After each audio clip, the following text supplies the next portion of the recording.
Bon, vous dire qu'en fait, ça c'est la clé. En permaculture, on met énormément l'accent dans trouver, c'est très bien tous ces aspects qu'on a parlé, des techniques, tout l'aspect agricole, agronomique, mais sans ça, les possibilités de réussite ou pas seront seulement fruits de hasard de si vous avez développé de façon naturelle certaines qualités qui vous permettent de pouvoir aboutir dans un système si compliqué à niveau organisatif comme un système agricole qui tend vers la complexité, pas vers la simplification extrême. Je veux dire, un mec qui fait un labour par année, une culture par année et achète des sacs dans la coopérative agricole d'engrais et de pesticides, n'a pas trop à s'organiser ou à se creuser la tête. Mais si vous voulez tomber vraiment sur des systèmes qui sont dans la ligne qu'on essaye de transmettre depuis 6 jours, l'organisation c'est une condition sine qua non. La prévision dans le travail, dans les tâches, ce calendrier fameux qu'on parlait, sans ça, au feeling et dans l'impulsivité du moment, vous ne pourrez pas travailler. Donc voilà, donc on va parler encore une fois des outils d'organisation d'ici, qui sont aussi adaptés au modèle d'ici. Ce qui ne veut pas dire que c'est nécessaire ou que ça fonctionnerait absolument partout. Voilà, rappelez-vous que ça c'est aussi un truc que te maçonne, l'organisation de ton système altère ton organisation interne et vice-versa. D'accord? Donc c'est le truc qu'on parlait le premier jour à Perma, c'est faire le design, la zone 00, c'est travailler sous la zone 00. Si vraiment dans vos rêves, dans vos objectifs, vous avez avoir une chose que ça ressemble par exemple à l'outil de travail, l'espace de vie, la ferme, le système de production que vous avez vu hier, donc il faut que votre système d'organisation interne s'approche à cette capacité organisative. Sinon, vous allez vous voir phagocyté pour votre outil de travail. C'est le fameux M du REDIM. Et c'est vrai que dans les stages de permaculture ou en règle générale, on s'arrête souvent au I. Hein, on a l'impression que la finalité de la permaculture, c'est le design et après voilà, mettre en œuvre un truc. Mais il faut se rappeler qu'en fait, la vraie vie, le concret, le quotidien, c'est le M, c'est la maintenance du système. Donc voilà, c'est ce qu'on voulait traiter. Peut-être commencer par là, non? Donc, des outils que vous verrez, on va vous montrer qui vont dans la ligne de résoudre ou de présenter des solutions à pas mal de problématiques que vous avez diagnostiquées là. Donc, les premiers que nous on a mis en route, c'est à niveau des cahiers de culture. C'est 200 lignes en plus. Oui, en fait, c'est liés. Les cahiers de culture, qu'est-ce que c'est donc? Simplement, c'est un cahier. Et là, c'est notre. Où tu mets tout ton historique, grosso modo. Donc là, si vous voulez, je peux savoir qu'est-ce que j'étais en train de faire le 23 de mars de 2014. Donc voilà, je sais que dans les planches numéro 3 et 4, il y a eu des VRF à partir de la deuxième moitié de la planche, et voilà, etc. etc. Donc en fait, c'est simplement parce qu'au début, on pense, même si on travaille dans des échelles de jardin, de petits espaces, on fait énormément confiance à notre mémoire. Et je vous assure que vous n'allez pas retenir les trucs que vous avez fait en janvier, en décembre.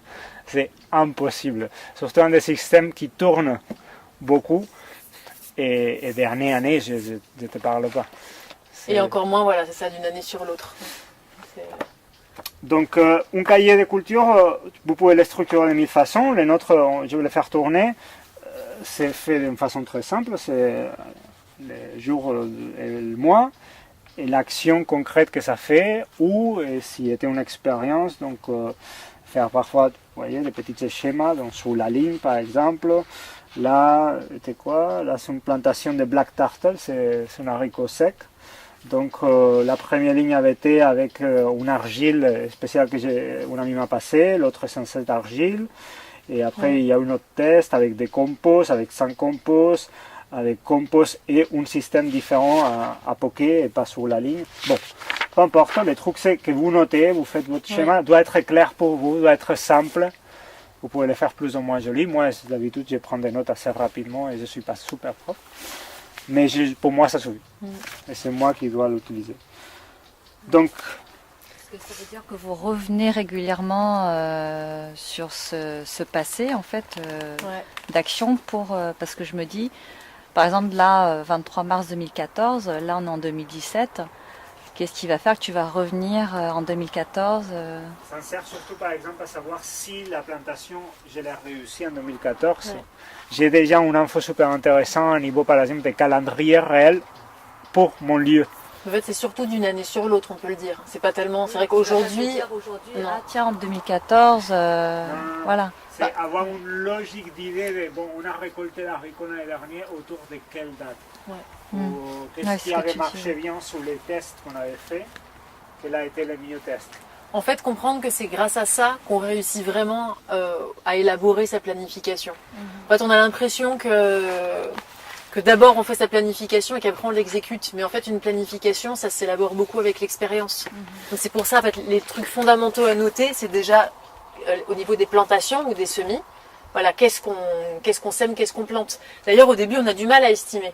Tu vois, nous ici, on est organisé avec des planches de culture. C'est après avoir planté, en fait, qu'on se rend compte qu'on avait besoin de, je sais pas combien de poireaux pour une planche. C'est 300 par ligne de 30 mètres. Et c'est 5 lignes par... Voilà. Et du coup, donc, on sait qu'il y a 5 lignes sur 300. Donc 300 par 5, ça fait tant de poireaux. Et donc, comme ça, je vais pouvoir savoir si je veux faire toute cette ligne, de combien j'ai besoin de semences, combien j'ai besoin de mes alvéoles. En fait, souvent, on commence petit, on tâtonne un petit peu. Mais après, le fait de noter, ça aide vraiment à savoir l'année prochaine. Mes poireaux, en plus, si je sais quand est-ce que... Voilà, il y a quand et la quantité. Je sais que je les avais plantés à ce moment-là et après quand j'ai fait mon bilan, je me suis dit qu'en fait c'était un petit peu trop tôt ou un petit peu trop tard ou que j'aurais dû échelonner, etc. Je le note. Et donc l'année d'après, pour faire ma planification, ça sera des informations précieuses. C'est en espagnol, mais bon, si vous voulez.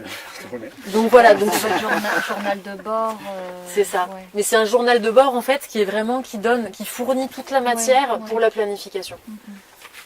Et aussi toutes les observations. C'est ça. C'est à la fois donc noter ce qu'on fait, surtout au niveau des semis, des plantations et des récoltes, donc quand et quoi, et aussi qu'est-ce que j'observe, qu'est-ce qui marche pas, noter. Parce que c'est ça, comme disait Joanne, sinon on oublie. Et c'est ça qui permet en fait véritablement d'expérimenter et de tirer des leçons. Et créer un savoir.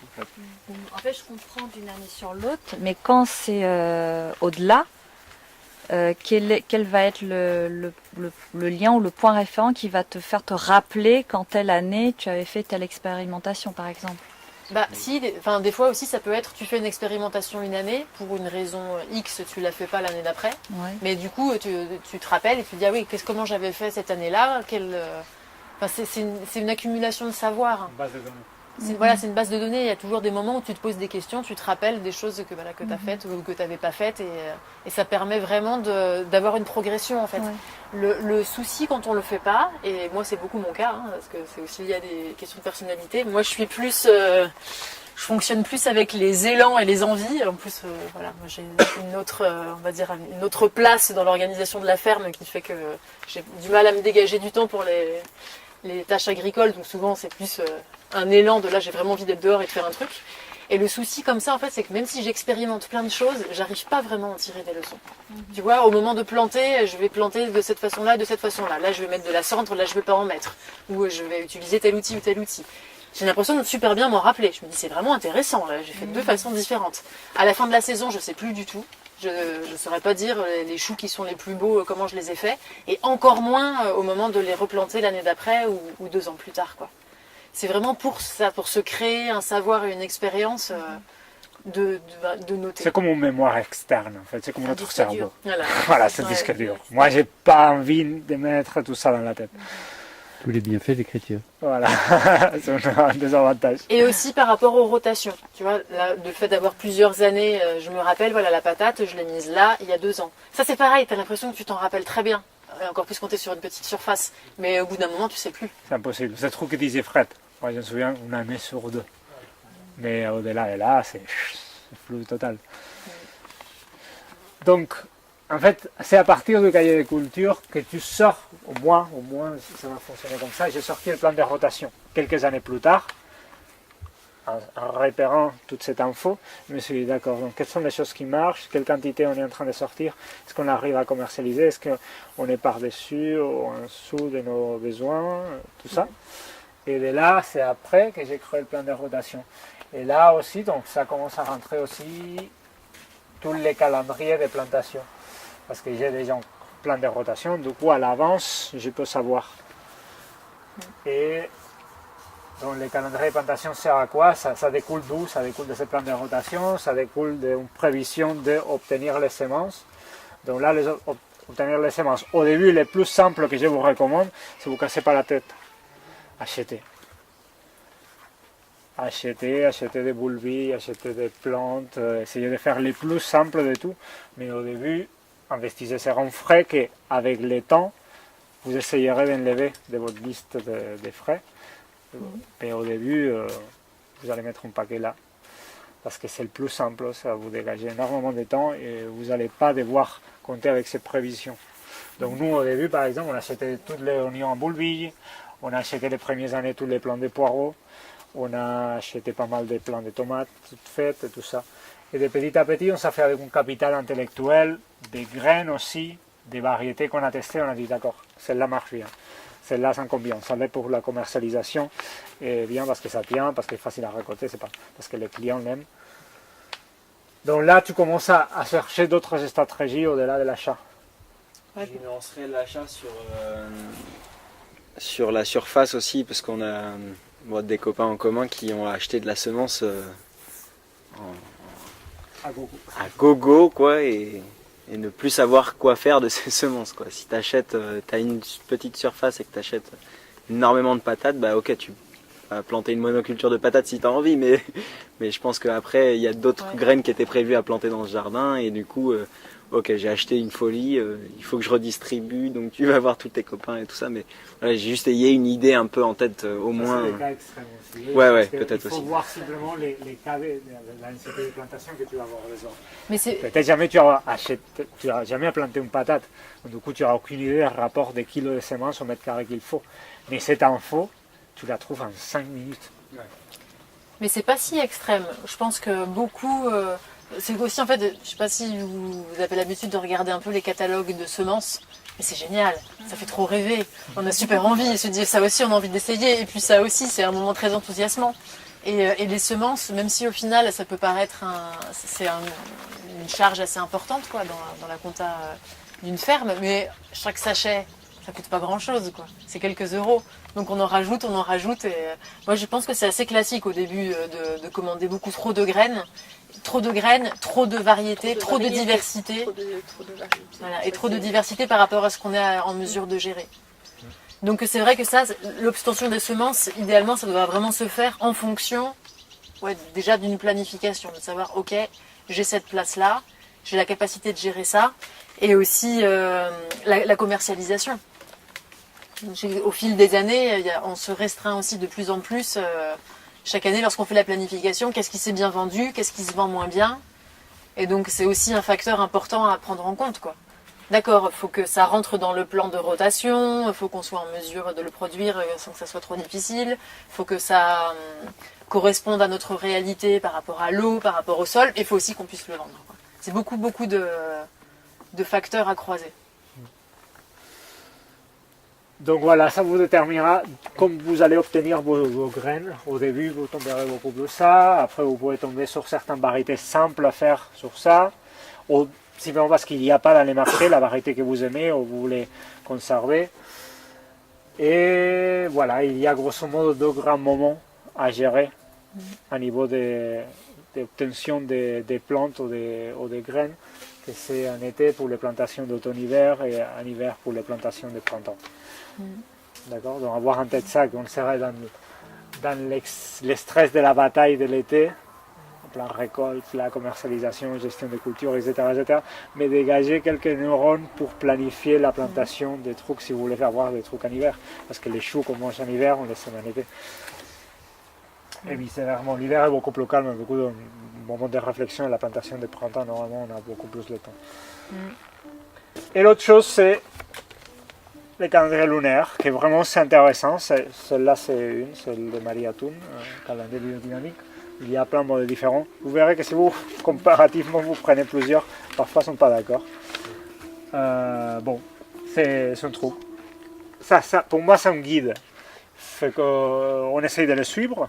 Ça nous aide à notre planification sémanale, hebdomadaire, pardon. Mais voilà, restez pas bloqué à l'effet de que merde, c'est pas jour racine et je veux planter mes patates. Écoute, si tous les autres facteurs sont bien, plantez vos patates. Parce que peut-être vous attendez au jour racine et il a plu 80 litres avant la nuit et vous allez planter dans la boue dégueulasse, vous allez déstructurer complètement le sol. La racine, les jours, la météo, les astres, ça va très bien, mais la terre accompagne pas. Tu disais, Kevin? Faire quand même attention aux nœuds lunaires. Pour le lunaire, pour être un des facteurs clés, tu vois, il y a très peu au long du mois, Ouais. c'est cette ligne-là, discontinue. Là, oui, pour certains trucs. Moi, en tout cas, j'ai essayé de suivre et de ne pas suivre du tout. Et parfois, tu vois des conséquences, tu peux te dire, bon, peut-être c'est à cause de... Mais parfois, il n'y a rien du tout de différence. Ça, je peux le dire aussi. Ok? Donc, c'est un guide que, bon, déjà, vous avez un peu une planification de tout l'année. Donc, j'imagine que tout le monde a vu. Là, c'est une. Mais après, on l'a dit tout à l'heure aussi, faut éviter le piège du calendrier lunaire, qui va un peu avec le piège dont on parlait avant de l'attractivité d'acheter plein de graines. C'est pareil, semer, c'est facile. Et en plus, encore plus quand on suit le calendrier lunaire, quoi. Donc on a acheté toutes nos graines et puis voilà, ce jour-là, c'est le jour racine, donc on plante plein de choses. C'est le jour fruit, on plante plein de choses, sans forcément évaluer après, voilà, est-ce qu'on aura la place pour le mettre en terre, est-ce qu'on aura la capacité de gérer tout ça, est-ce qu'on pourrait le vendre. Donc voilà, pas tomber dans les choses qui sont les plus faciles, quoi. Et après, il y a une chose pour essayer de rendre un peu plus flexible ce calendrier qui parfois est trop serré ou trop strict, que c'est jouer avec la météo. Donc essayer de jouer à avancer les choses. Donc là, c'est l'effet de jouer à la protection. Protection des cultures, plastique, culture sous plastique, ça veut dire serre, mini-serre au P17, au P19, choses comme ça. D'accord? Ça peut vous permettre de gagner quelques semaines au printemps, au démarrage des printemps, et gagner quelques semaines à la fin de la saison, en septembre, octobre. Donc du coup, étirer un peu le truc. Et aussi jouer avec ce truc d'échelonner. Ça, c'est une erreur typique des débutants. On va planter de la salade, 50 salades. Non. C'est mieux faire des lots de 5 fois 10 salades. Commercialement, vous aurez beaucoup plus de marge de manœuvre parce que la salade sinon va monter en graines si vous n'allez pas la ramasser dans des bons moments. Et ça vous donne aussi une certaine sécurité parce que parfois, 7 jours, vous êtes inspiré, parfois les graines ne sont pas en bon état et vous faites le boulot de planter les 100 salades et aucun germe, c'est à cause qu'il y a un problème de stockage dans la graine ou qu'elle s'achève animale, ou plein de trucs qui peuvent arriver. Ou l'arrosage, ça va pas bien marcher. Du coup, si vous avez des lots, ça peut diviser les risques. Donc voilà, jusqu'à là, deux outils en fait qui sont très entrecroisés avec plein de particularités qui peuvent vous aider déjà à résoudre pas mal de les questionnements que vous avez sortis là. Mais en sachant qu'au final, par rapport à plein des problèmes que vous avez cités, l'outil essentiel, c'est l'expérience. C'est ça. En plus, voilà, de chercher l'information, comme disait Joanne, voilà, vous pouvez regarder le calendrier lunaire, des manuels, etc. C'est surtout se lancer, surmonter l'angoisse du passage à l'acte et expérimenter et vraiment construire votre savoir, quoi, voilà, votre connaissance, quoi. Donc noter et relire ces notes, oui Vincent, il faut les relire. Peut-être du coup faut bien aussi penser à ce qu'on va noter. Mais on a besoin aussi peut-être. Comment? Il faut peut-être noter que ce qu'on a besoin. Voilà, c'est ça. Peut-être essayer de prioriser ce que vous allez noter. Dans ce point que dit Constance, ces trucs de noter ce qu'on a besoin, au départ, dans la phase d'accumulation d'informations, c'est très compliqué. Moi, par exemple, on parlait l'autre jour avec Vincent, on a des systèmes assez proches tous les deux. Moi, je fonctionne avec des cahiers, en fait, c'est un journal personnel, mais qui fonctionne aussi comme cahier absorption des connaissances que je trouve. Donc ça fait des dizaines d'années que je fais ça. Celle-là, par exemple, c'est 2013-2014. Donc là, grosso modo, toutes les choses que j'ai vues, les visites que j'ai faites, les échanges que j'ai eus autour des formations, tous les bouquins que j'ai lus, toute l'info qui pour moi était important, relevant ou que je ne savais pas, sont là. Et du coup, ça peut paraître très chaotique parce que s'il y a des trucs personnels notés entre les moitiés, il y a une note sur les accouchements à la maison. Parce que juste en ce moment-là, on s'est préparé pour accoucher à la maison. Et après, 3 phrases plus là, il y a une phrase très politique sur l'agriculture et quelques trucs par là. Il y a un tableau sur la gestion des engrais verts. Mais c'est pas grave. Vraiment, de cette façon, c'est comme ça se crée la connaissance, c'est beaucoup plus organique. À la fin, l'unique chose, je vous recommande de mettre un index, de laisser les premiers feuilles libres pour à la fin faire un index. Et c'est tout. Et à la fin, vous trouverez qu'au long des années, donc par exemple, pareil que je vous ai lu les trucs de la Consoude ce matin, que c'est une info que j'ai sortie d'un bouquin de Bernard Bertrand que j'ai lu entre 2012 et 2013. Voilà, le bouquin, j'ai même pas besoin, jamais je l'ai eu vraiment en propriété. Je l'ai emprunté, quelqu'un me l'a passé, je l'ai pulvérisé en 3 jours. Et les trucs que je ne savais pas sont là. Je n'ai pas besoin d'autres. Et après, relire ça, l'intégrer, les travailler, les notes. Donc c'est une très bonne méthode, je vous la recommande, pour capitaliser de plus en plus de trucs. Parce que sinon, vous allez entrer dans la phase que tout le monde le fait, de consommer plein de bouquins ou de regarder plein de trucs Internet. Et l'info retenue va être très peu. Et à mesure que les jours passent de ce moment où vous l'avez eu, ça va se diffuser.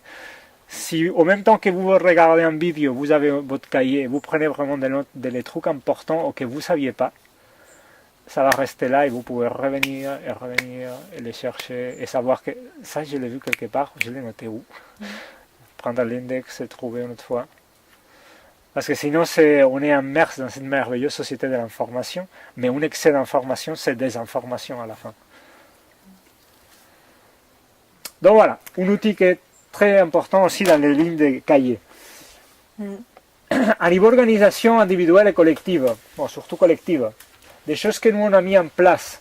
Peut-être juste avant ça, ça sera, donc là c'est un petit peu voilà, comment est-ce qu'on planifie et après comment est-ce qu'on passe à l'opérationnel.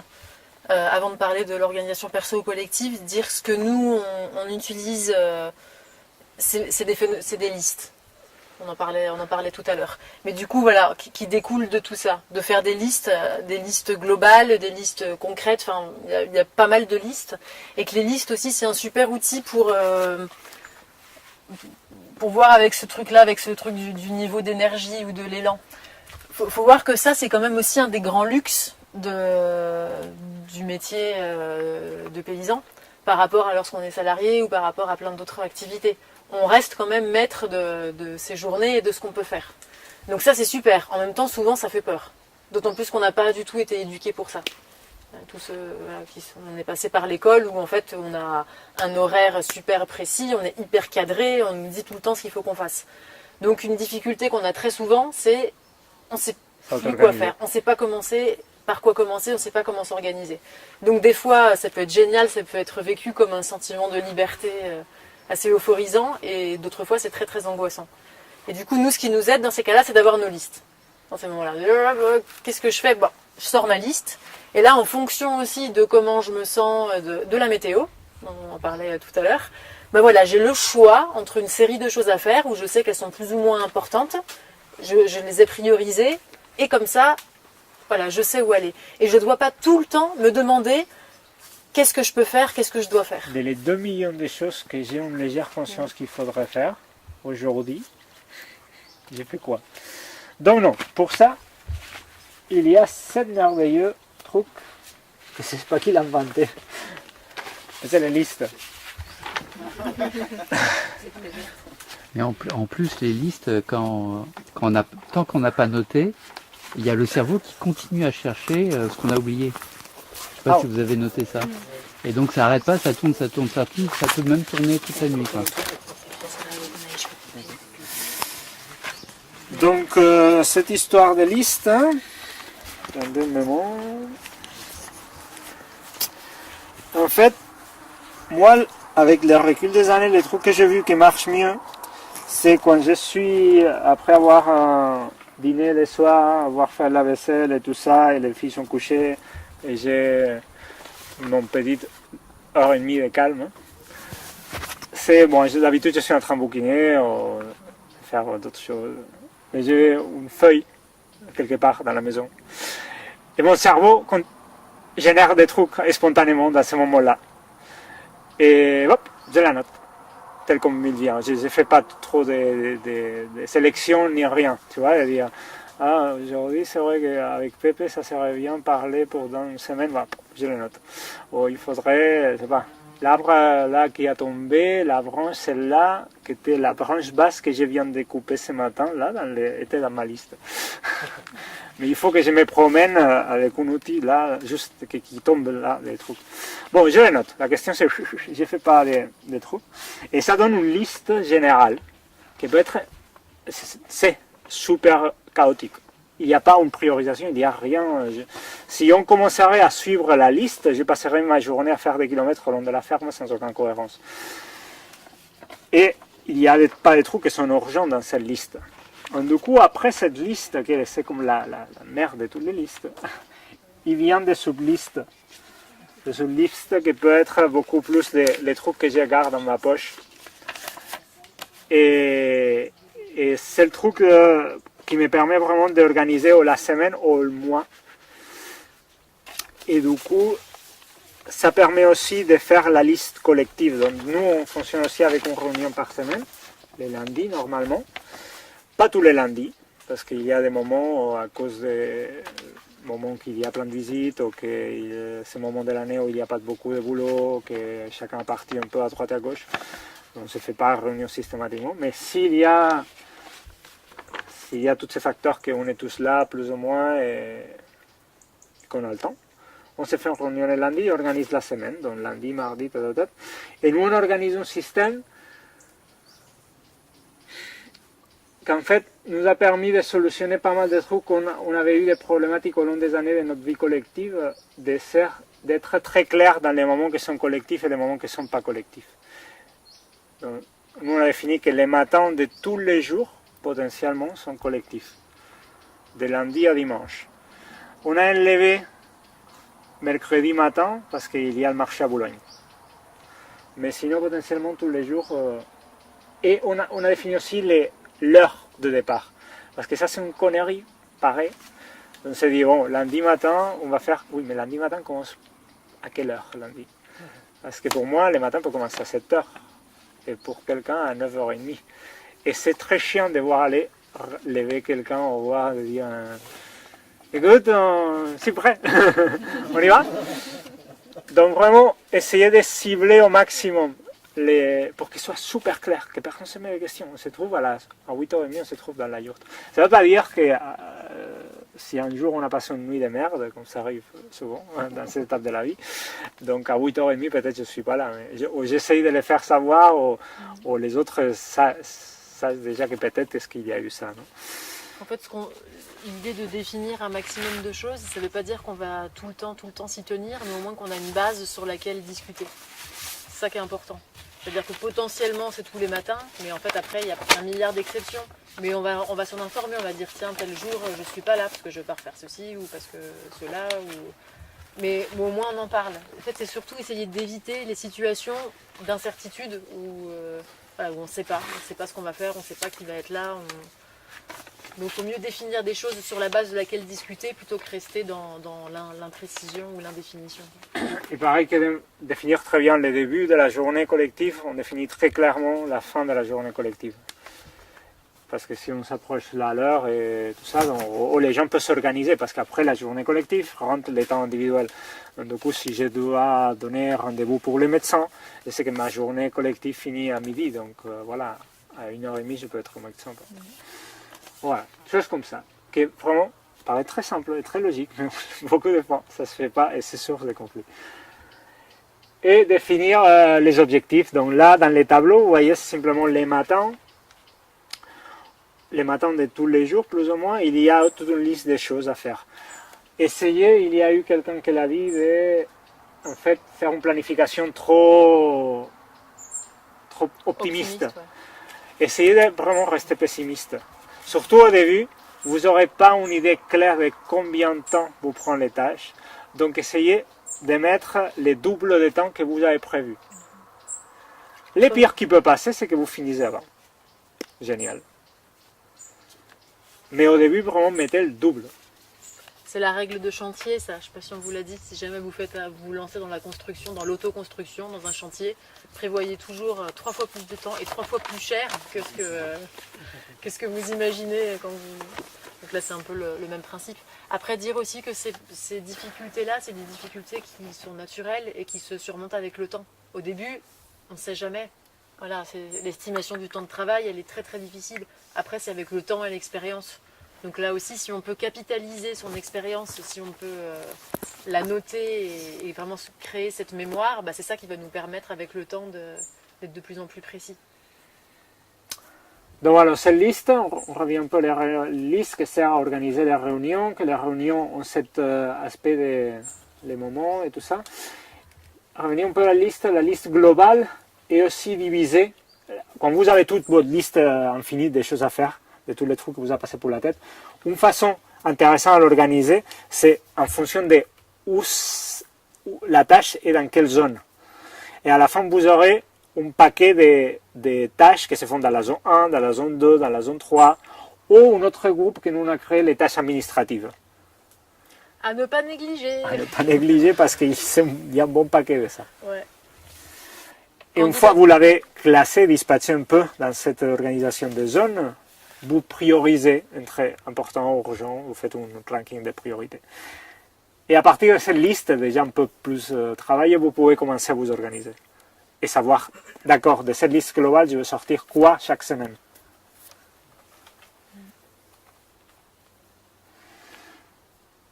Donc voilà, essayez de travailler par semaine. Il y a des gens qui essayent de faire des planifications par mois. Je trouve que c'est une échelle de temps trop grande. Vraiment, parce que 4 semaines, un mois, peut passer plein de choses. Donc c'est mieux pouvoir faire à chaque semaine et tu adaptes un peu les trucs que disait Kevin. Bon, les trucs qu'on n'a pas arrivé cette semaine, c'est à cause de quoi? Est-ce qu'on n'avait pas mesuré? Est-ce qu'il nous manquait des outils? Est-ce qu'il nous manquait d'infos? Je ne sais pas. On la transpose à l'autre et on continue comme ça. Mais sinon, à la fin du mois, vous aurez un retard des malades et un truc énorme des choses à faire qui n'ont pas été faites et qui génèrent beaucoup de frustration. Un outil qui peut être intéressant lors de ces listes aussi, c'est de pouvoir un peu prioriser les choses en fonction de ces critères-là. On a des amis qui sont dans un projet collectif en Espagne et eux, dans leur espace collectif, ils ont un grand tableau comme ça qui est coupé en 4 et il y a urgent et important, urgent mais pas important, important mais pas urgent et le dernier que je suis déjà perdu. Ni urgent ni important, mais qu'il faut faire quand même. Donc effectivement, le ni urgent ni important, il urgent ni important, c'est le robinet de la yourte qui goûte depuis 2 mois. Il faut le faire. Oui. Mais si vous ne le mettez pas dans nos listes, ça peut tirer des années. L'avantage qu'il soit sur la liste, c'est qu'il y a peut-être un jour aussi où justement on va avoir l'élan, l'énergie, l'envie de le faire. Et à ce moment-là, on le voit écrit, on se dit tiens, ce truc-là, ça fait 2 mois qu'il est sur la liste et que je ne lui donnais pas la priorité, mais je vais le faire. Ou un plombier qui passait par là. C'est ça. L'opportunité, mais tu l'as en tête. Ouais, donc ça peut vraiment valoir la peine aussi de faire... bon, là c'est un système... en tout cas, eux, ils font ça depuis des années, ça leur va bien. Mais au moins, sur votre liste, des fois, prioriser, mettre un petit code de couleur ou un petit symbole sur les choses qui sont prioritaires. Sur la liste générale qu'on parlait tout à l'heure. Je suis sûr que sur la liste de Johan de ce matin, il y avait réparé la marche de l'escalier de la yourte. Déjà, ça, c'était le truc urgent de urgent. Je l'ai rajouté là, rapidement. Aussi un truc autour de l'élan, de ce truc si vous avez envie ou pas envie, c'est une phrase parfois que moi ça m'agace un peu. Comment dire ça?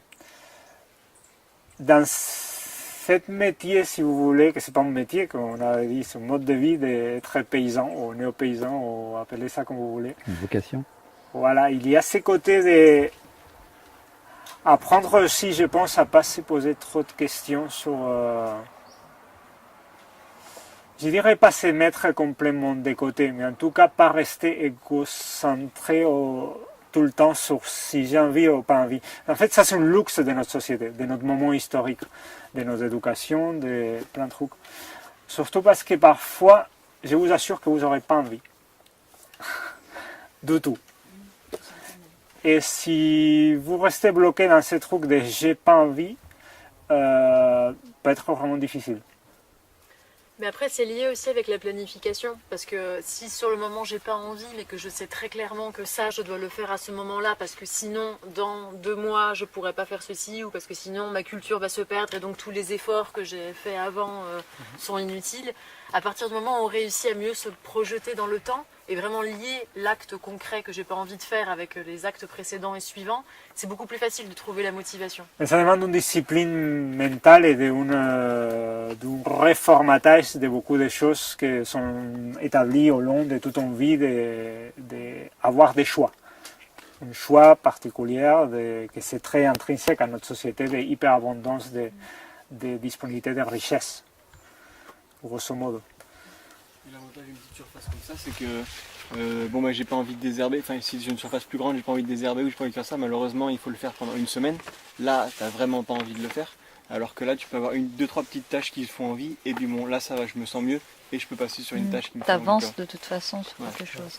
C'est le piège de coller trop au calendrier lunaire par exemple. Tu te dis pour une raison X ou Y, t'as pas eu le temps de le faire dans la fenêtre qu'il fallait, tu te dis je le ferai la prochaine fois. Mais la prochaine fois, c'est peut-être dans 15 jours ou dans 3 semaines. Et c'est peut-être trop tard, en fait. Et du coup, tu ne vas pas du tout la faire. Autour de ces trucs de désherbage, par exemple, que c'est assez récurrent, les gens n'ont pas envie. Moi, à tous les gens, quand on venait juste de s'installer, ça m'arrivait souvent, même avec tous ces outils, les parcours qu'on avait et tout ça, dès que j'ai saturé. J'ai tourné un peu en rond, je ne savais pas pourquoi commencer la journée, parce que la liste des urgents et importants était énorme. Donc quand ça m'arrivait ça, j'allais désherber. Jamais vous vous tromperez. Vous, en fait, désherber, toujours c'est nécessaire. Et plus tôt vous le faites, mieux c'est. Donc voilà, quand vous avez un moment de ça, en plus désherber, prend pas beaucoup de neurones, en même temps que vous désherbez, vous continuez à tourner. Et voilà, si vous faites une demi-heure de désherbage, voilà, je vois la journée beaucoup plus claire, allez on y va. Donc c'est une possible stratégie. On peut laver des couches aussi, c'est pareil. Il faut le faire. C'est votre question, jamais on a envie, grosso modo. C'est ça, on n'a jamais envie, mais de toute manière. Comme ça, le temps de le faire, on peut s'éclaircir la tête sur ce qu'il y a à faire après. Donc, tout ça vu pour la liste. Ouais. Non, tu veux dire quelque chose? Si, ouais, non, sur la liste, je pense que c'est bon. Les relire. Juste, ça peut paraître bête, mais... Ou pas les perdre. Voilà.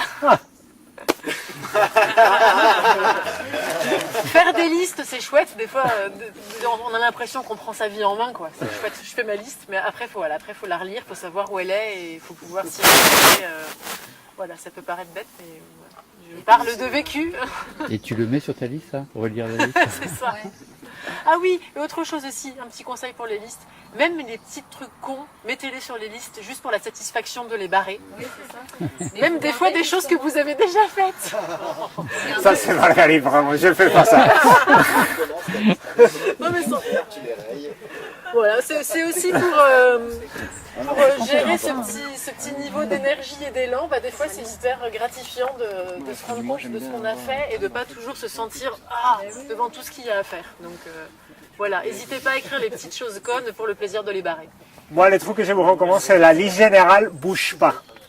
Bouge pas de la maison. Il y a sa place, toujours est là. Et les trucs que vous pouvez traîner, c'est la liste de la journée. C'est un petit papier à la con que tu mets dans une poche et que sûrement, à la fin de la journée ou les jours de demain, tu n'auras aucune idée où c'est, ou peut-être as pris la flotte parce que tu l'as sorti quand tu étais en train d'arroser. Et une autre chose importante, c'est que comme dans votre liste, vous aurez priorisé par zone. Je vous encourage beaucoup à travailler avec, déjà c'est le niveau 3.0. Essayez d'organiser en fonction du microclimat du lieu. Donc, mettez-vous pas à désherber en plein cagnard si vous savez que dans 3 heures, cet espace sera à l'ombre. Ou si c'est le matin, vous avez la pêche, là, pour concentrer les trucs, on a besoin d'avoir la pêche et pas vous mettre à sortir du bois de la forêt à 7 heures du soir. Des trucs comme ça qui sont cons aussi, mais que parfois on peut peut-être oublier et pas avoir en tête. Et aussi, essayer, moi quand je me prends ma liste de la journée, j'ai, je sais pas, 10 tâches, essayer de les regrouper, les trucs que disait Pépé. Quand je pars au Prado, je pars pour faire au moins 3 choses. Ça veut dire que je pars avec la planification de qu'est-ce que je vais avoir besoin pour ces 3 choses. Je ne fais pas une chose, je la finis, je reviens, je regarde ma liste, je reprends les outils une autre fois qu'il me faut, je reviens. Vous partez au moins pour faire au moins 2 choses. En fonction aussi de l'amplitude du truc, tu vois. Si c'est sortir des bois de la forêt, tu vas passer tous les matins, du coup il ne faut pas partir sur plus de choses. Mais si c'est aller ramasser les poireaux et pailler je ne sais pas quoi, et arroser la serre, et donc oui, vous pouvez enchaîner 4-5 trucs. Et vous planifiez ça au départ. Donc, du coup, dans la disposition de l'espace, dans le design, c'est super important quel va être le noyau central de l'activité. Dans notre cas, c'est clair. C'est la grange. Donc là, essayez de l'entrée et sortie de la grange, essayez de l'organiser de façon à que tout soit super rapide. Tu arrives à la grange et voilà, tu dispenses les trucs, tu prends ton seau, tu prends les cagettes et voilà, on y va. Si vous devez même dans un bâtiment de 100 mètres carrés, vous pouvez tourner beaucoup. Donc, essayez aussi dans la conception de cet espace, avoir en tête comment vous allez les travailler. Donc là, on anticipe déjà le point suivant et le dernier point autour de la gestion des outils.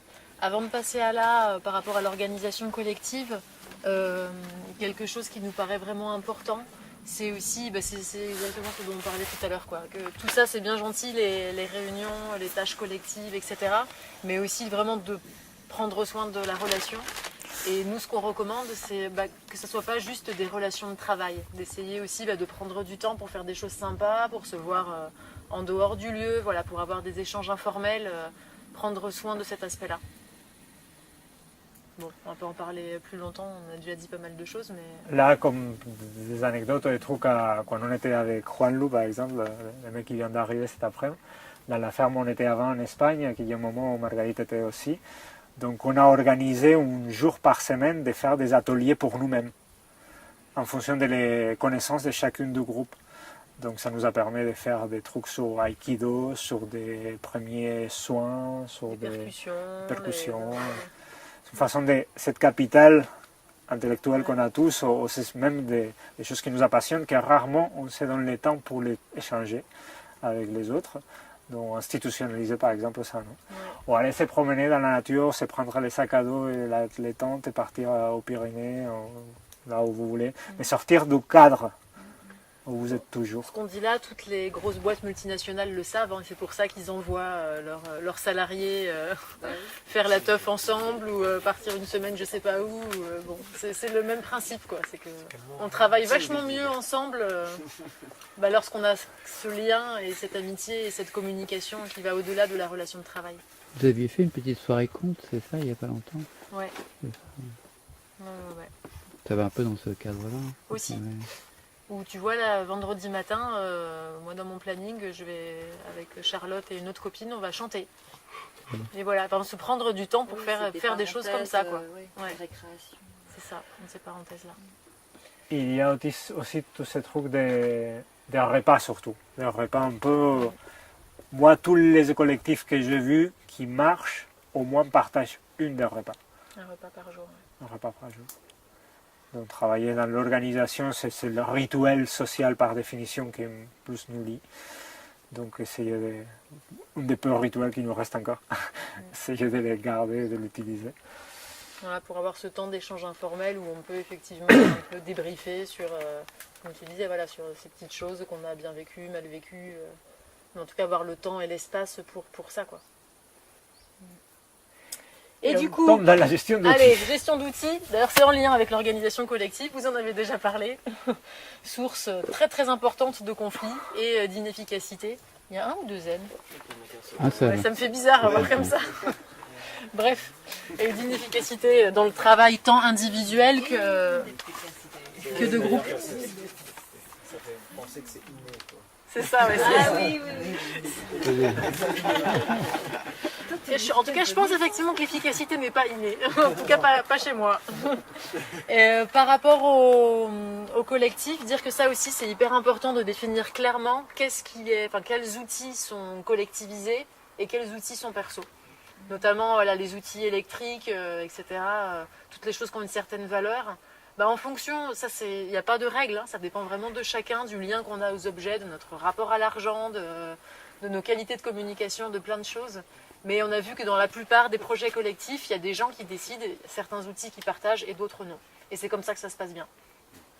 Bon, et après, tout ce que vous avez déjà dit, de réparer les choses qu'on a abîmées, de remettre les choses à sa place, des tas de petites choses à faire, parce que sinon, potentiellement, ça peut vraiment beaucoup nuire à la relation. Et en fait, dans la pratique, quand on est dans les quotidiens, ça arrive souvent qu'on casse un outil et qu'on ne peut pas prendre le temps de le réparer.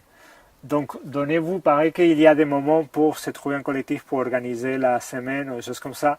Prenez chaque X temps, un moment de ce matin, dans la liste. Lundi, on répare des outils, on range, on nettoie l'espace de travail et on se souvient tous de chaque outil va où. Donc voilà, donc ça c'est lié déjà au point suivant aussi, l'importance du design de l'espace de rangement. Je dois en parler tout à l'heure, pour que ça soit vraiment efficace, pour que ça aille vite de trouver les choses dont on a besoin, de les remettre, que chaque chose ait une place et on disait, voilà, et connaître déjà l'existence, tu le disais Pépé tout à l'heure, c'est vrai, savoir déjà quels outils existent pour chaque tâche et savoir où ils sont. Et après, réussir à maintenir cet ordre et maintenir les outils en bon état. Ça paraît une évidence et du bon sens, mais Marguerite m'a cassé plein d'outils abîmés pour essayer de faire des trous avec, tu vois. Par exemple. On va pas rentrer dans les règlements.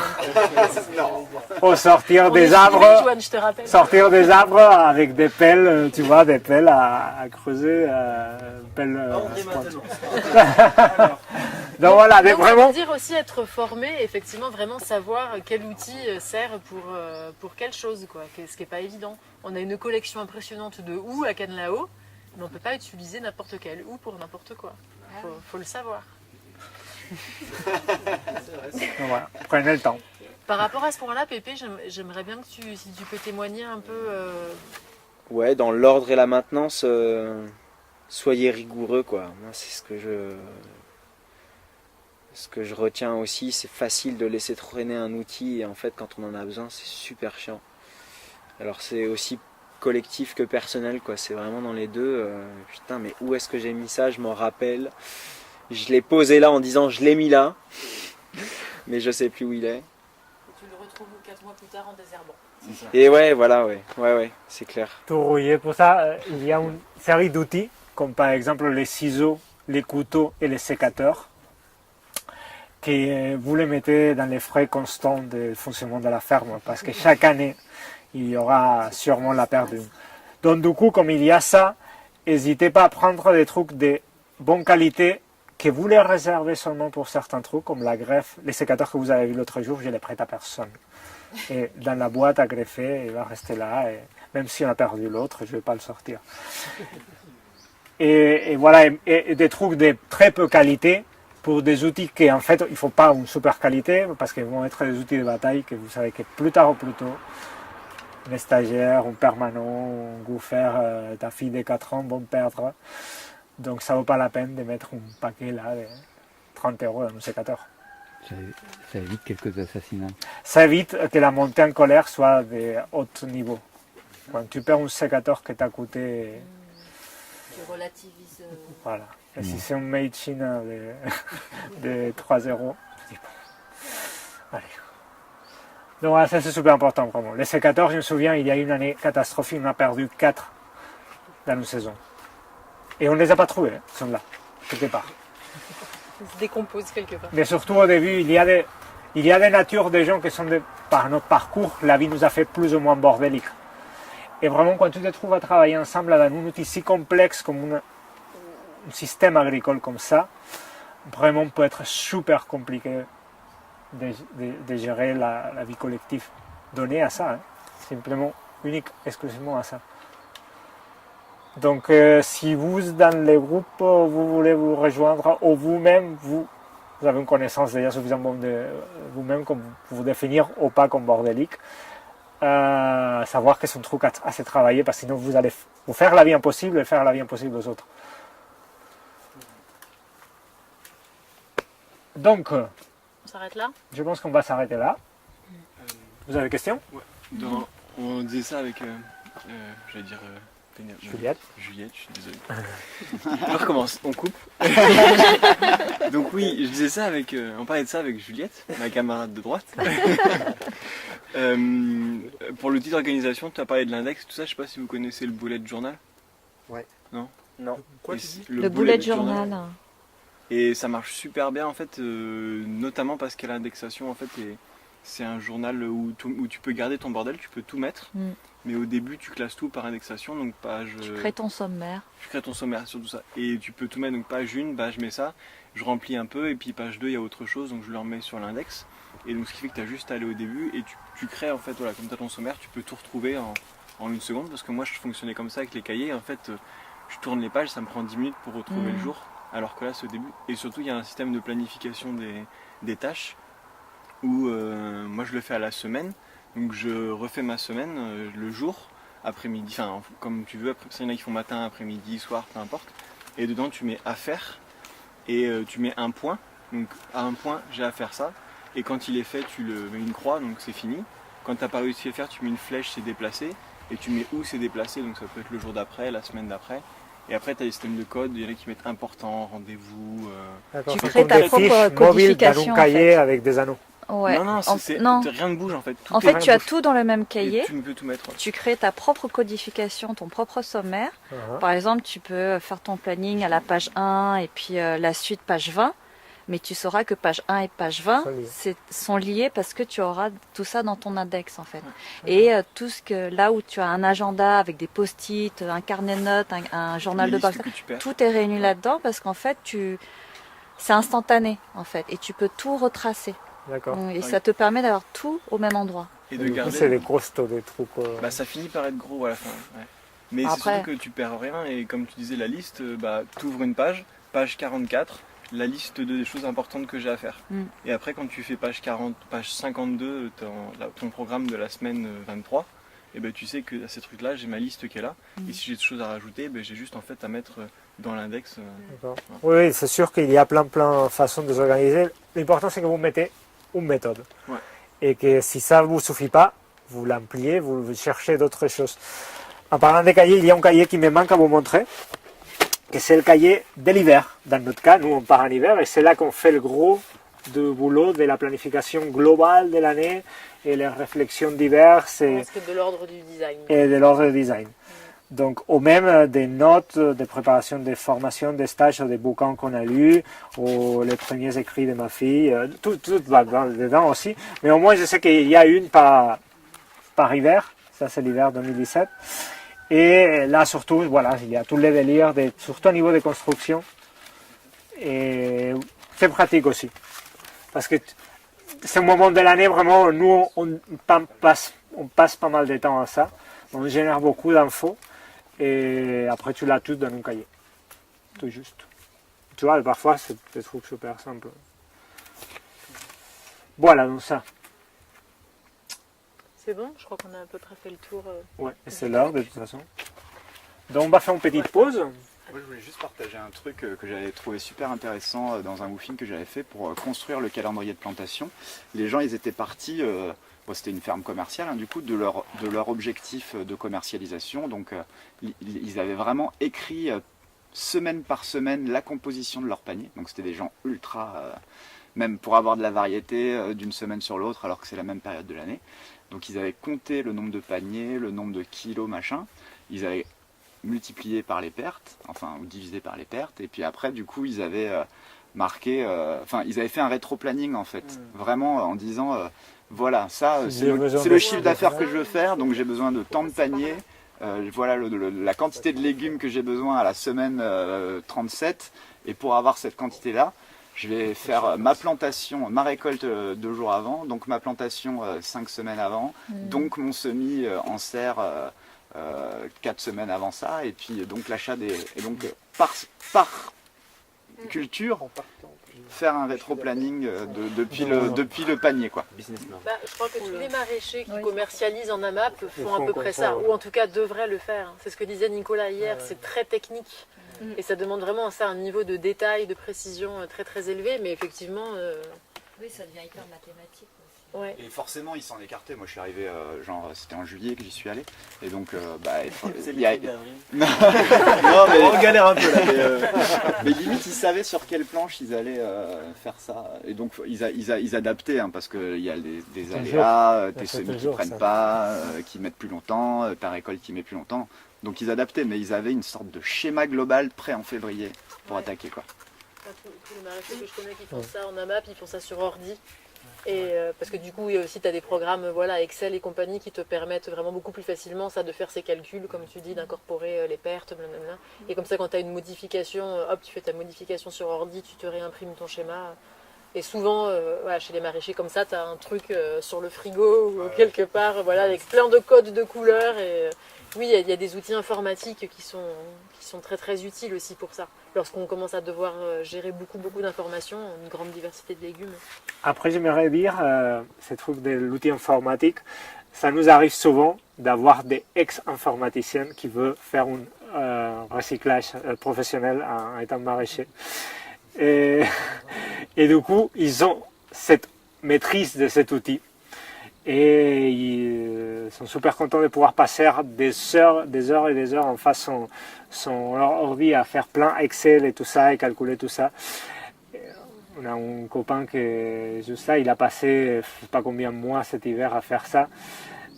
Et après, tout ça, il faut les matérialiser. Et surtout, tout ça, c'est comme une boule de fiction, entre guillemets, qui va pas lier à un savoir-faire, à un système commercial qui va avec et tout ça.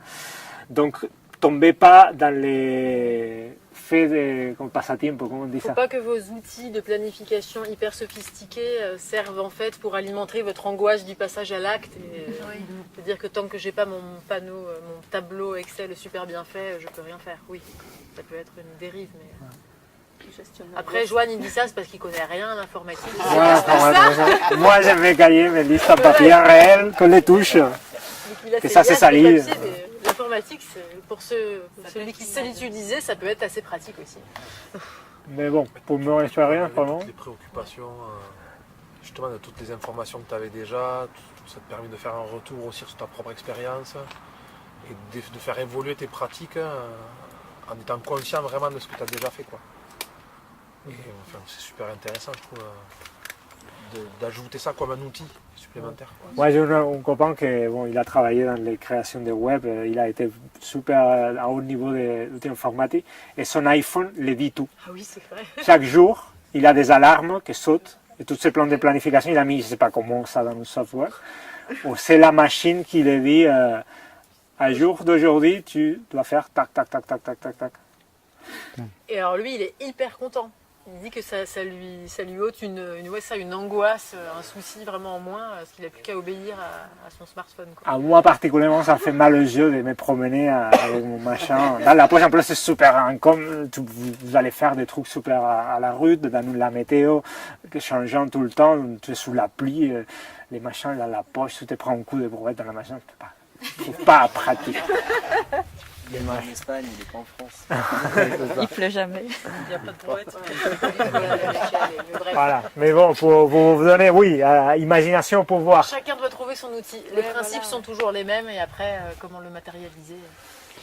Une petite chose, juste. Oui. Mais c'est juste sur la répartition des tâches, comment ça s'organise dans un collectif. Je ne sais pas si on n'en a pas beaucoup parlé. Et les prises de décision aussi, non ? Ça c'est facile, il y a un chef. Voilà, c'est moi. Voilà, c'est ça.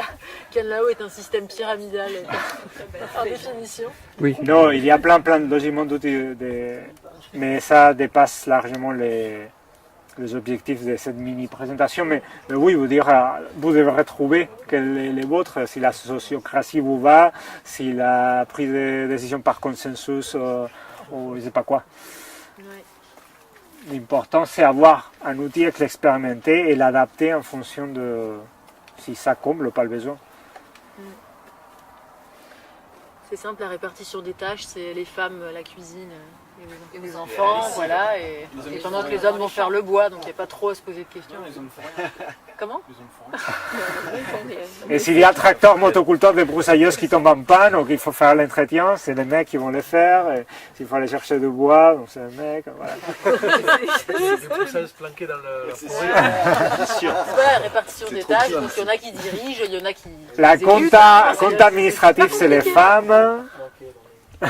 Commercialisation, c'est les femmes aussi. Non, mais c'est un très vaste débat. Réagis. Quelque chose. C'était la bonne question pour la fin. Hein. C'est un vaste débat. Après, le seul truc que je voudrais dire par rapport à ça, c'est qu'il y a toujours des choses qui se mettent en place et c'est important de pouvoir donner des coups de pied dedans. Et voilà, de ne pas rester ankylosé dans une répartition. C'est aussi lié à un principe de permaculture. Une fonction importante ne doit pas reposer sur un seul élément. Donc une répartition des tâches, il y en a toujours qui finissent par se mettre en place de façon plus ou moins implicite. Mais c'est important des fois de prendre du recul et justement d'essayer de changer ça. Oui.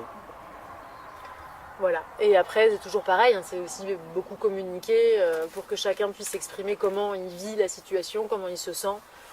Ces sentiments d'injustice, de justice, voilà, de pouvoir parler de tout ça et se rendre compte qu'il y a un facteur émotionnel toujours présent, toujours très important. Et donc le prendre en compte, le gérer. Ouais. Et la gouvernance aussi, dire que c'est très très différent lorsque c'est un propriétaire ou deux propriétaires et des stagiaires ou des gens qui sont sur le même pied et ça aussi, en parler, voir comment chacun le vit et voir ce qu'on peut mettre en place par rapport à ça. Mais chaque groupe est différent, quoi. Ou si les gens sont là pour 1 mois ou pour 6 mois ou pour on ne sait pas combien de temps et voilà. Après, il y a des stages de permaculture humaine hyper intéressants qui traitent de toutes ces questions-là. Vous en seriez pas par hasard? Ça nous arrive. Ça nous arrive de temps en temps. Communication non violente. Aussi. On parle de communication non violente et toutes ces choses-là. Voilà, c'est des sujets à part entière qui sont énormes, mais c'est vrai que là, c'est pas l'objet. Mais oui, en tout cas, savoir que c'est très important.